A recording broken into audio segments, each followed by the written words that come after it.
queridas chicas de los clubes de literatura. Seguimos con nuestros cuentos y esta también es una historia real. Nuestro cuento es de Yo James, de Patrick McDonald, ¿sí? Jane tenía un chimpancé de peluche llamado Jubilee. Adoraba a Jubilee y le llevaba con ella a todas partes. A Jane le encantaba estar al aire libre. Veía a los pájaros hacer sus nidos, a las arañas tejer sus telas y a las ardillas corretear sobre los árboles. James aprendió todo lo que pudo sobre los animales y las plantas que había en su jardín, sobre los que leía en los libros. Y estos eran sus libros que ella veía.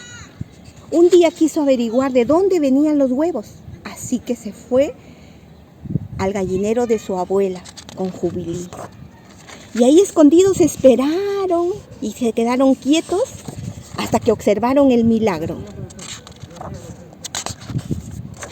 Era un mundo mágico, alegre, maravilloso y Jane se sentía parte de él. A Jane le encantaba trepar a su árbol favorito, al que llamó Haya. Apoyaba su mejilla en el tronco y sentía cómo la savia fluía debajo de la corteza. Jane sentía que su corazón latía y latía. Mientras el viento le acariciaba el cabello, leía y releía los libros de Tarzán, en las que una chica, que también se llamaba James, vivía en las selvas de África. Jane soñaba con vivir en África. Soñaba con convivir y ayudar a los animales. Por las noches, James arropaba a Jubilee. Se acostaba a dormir. Y un día despertó. Y su sueño se había convertido en realidad. Jane Goodall, al cumplir 10 años, decidió que cuando fuera mayor viajaría a África y viviría con los animales y escribiría sobre ellos. Casi todo el mundo le dijo que era imposible. Su familia tenía poco dinero y en aquella época las niñas no soñaban con tener profesiones intrépidas. Uno de los descubrimientos más importantes de James fue que los chimpancés tienen la habilidad de fabricar y usar herramientas. Hasta ese momento los expertos pensaban que solo los humanos eran capaces de algo así. El mundo tuvo que repensar qué era lo que hacía que los humanos fueran distintos a los animales. James escribió sobre sus descubrimientos en el libro Chimpancé de Gumbe, Patrones de Comportamiento, publicado en 1986. En la actualidad, James continúa trabajando para crear conciencia sobre los peligros que enfrentan los chimpancés en el medio ambiente. El mensaje de James dice: cada uno de nosotros puede hacer una diferencia. Todos los días producimos algún impacto en el mundo que nos rodea. La decisión sobre este tipo de cambio que propiciemos es nuestra. La vida de cada uno de nosotros es importante dentro del gran esquema del universo. Y me interesa motivar a todos, en especial a los jóvenes, para que hagan del mundo un lugar mejor para ellos y mejor para los animales. Los niños se motivan cuando ven los resultados de su esfuerzo. Es así como este mural y las demás pinturas y este mejoramiento de este parque es gracias a las niñas de los clubes que nosotros hemos podido motivar en los días de servicio. Gracias a ellas pueden disfrutar de este ambiente, gracias a los vecinos también que siguen conservando. Chicas, colorín colorado, este cuento se ha terminado. Hasta la próxima.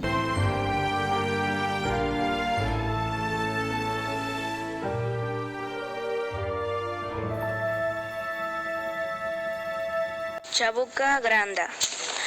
Déjame que te cuente de Chabuca.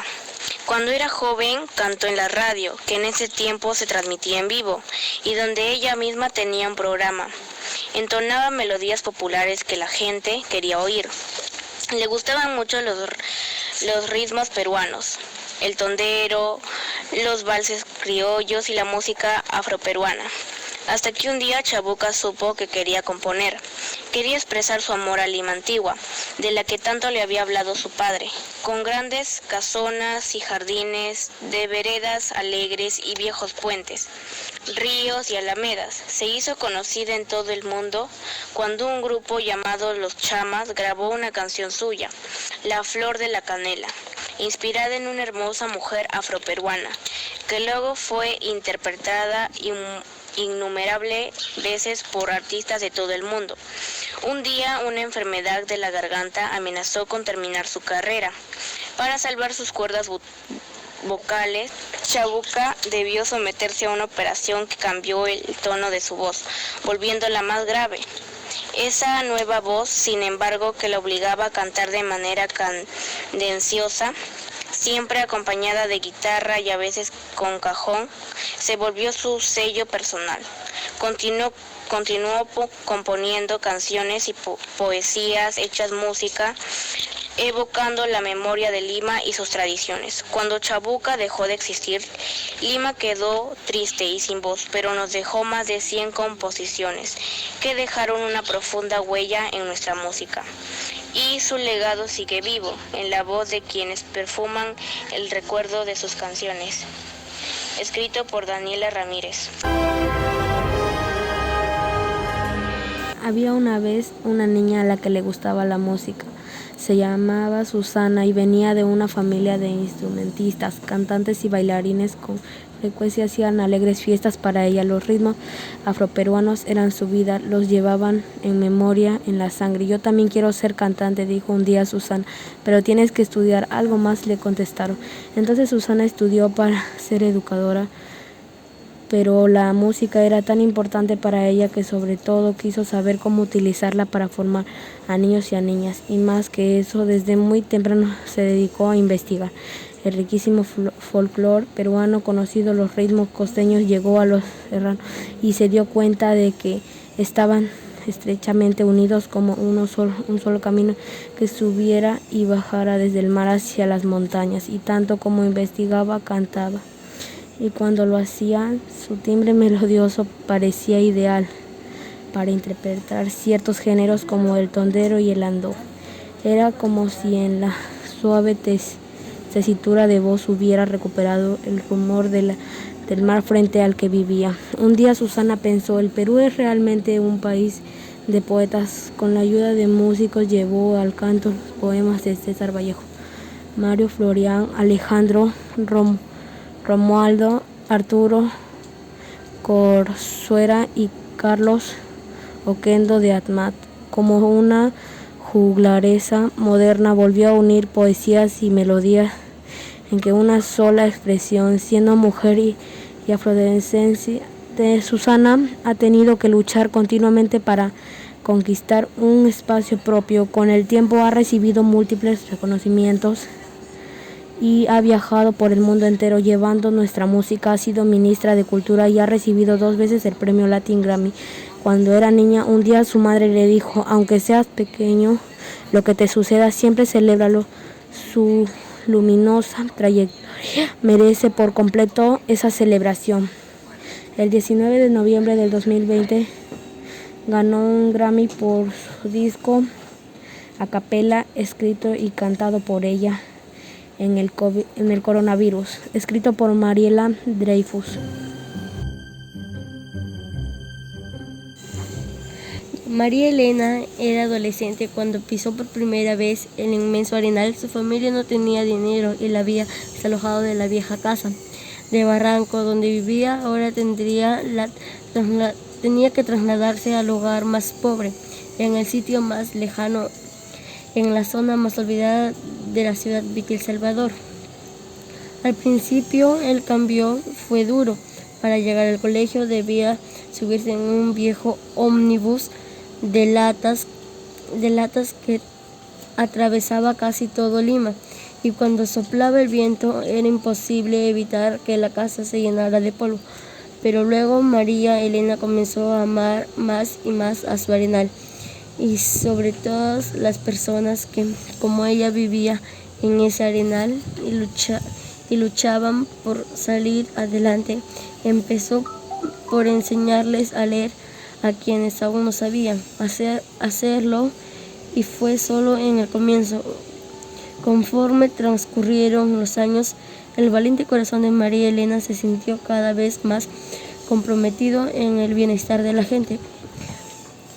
Pasó de las pequeñas acciones a liderar con corajes varias organizaciones vecinales, especialmente de mujeres, y hasta llegó a ser teniente alcalde cuando Villa El Salvador fue reconocido como distrito y pudo tener sus propias autoridades.